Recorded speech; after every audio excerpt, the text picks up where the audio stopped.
একটি মায়ের হাতে নিজের সন্তান বিক্রি হয়ে যায় তখন শুধু একজন পিতার হৃদয় নয়, কাঁপে পুরো মানবতা। ছোট্ট শহরে সুখের সংসার ছিল রবিউল ইসলাম ও তার স্ত্রী লাবণী আক্তার লিজার। তাদের সংসারের একমাত্র আলো ছিল 4 মাস বয়সী ফুটফুট একটি শিশু। তবে সেই আলো নিভে গেল এক নির্মম বাস্তবতার মায়ের অমানবিক সিদ্ধান্তের ছোবলে। গত বৃহস্পতিবার লাবণীর সন্তানকে নিয়ে বাবার বাড়ি বেড়াতে যায়।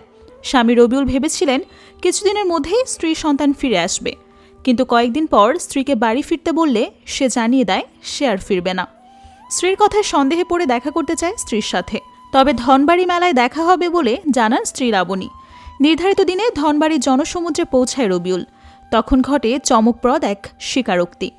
সন্তানের কথা জানতে চাইলে স্ত্রী জানান একমাত্র সন্তানকে 40,000 টাকার বিনিময়ে বিক্রি করে দিয়েছে। সন্তান বিক্রির টাকায় কিনেছে মোবাইল ফোন, রূপার নূপুর সহ আরও কিছু পছন্দের জিনিস।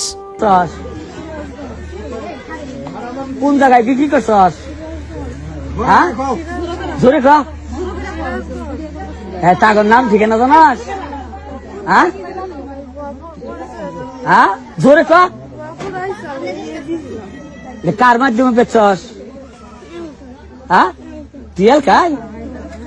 তোর সাথে কেউ ছিল না? কয়দিন আগে বেচছস? বৃহস্পতিবারে। বিক্রি করে কি কি কিনছেন? কি কি নাম বলেন? কি নাকের গয়না? জোরে কোন? মোবাইল আর কি? মোবাইল কত টাকা নিচ্ছে? হ্যাঁ, বাকি টাকা কই? ঘুরতে ঘুরতে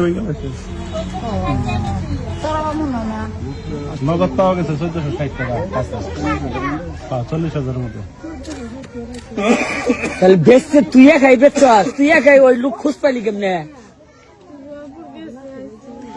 যোগাযোগ কিভাবে? যোগাযোগ কেমনে? যে কিনা দিল হের হাতে যোগাযোগ করলে কি ভাই? ছেলে বাবু না মেয়ে বাবু?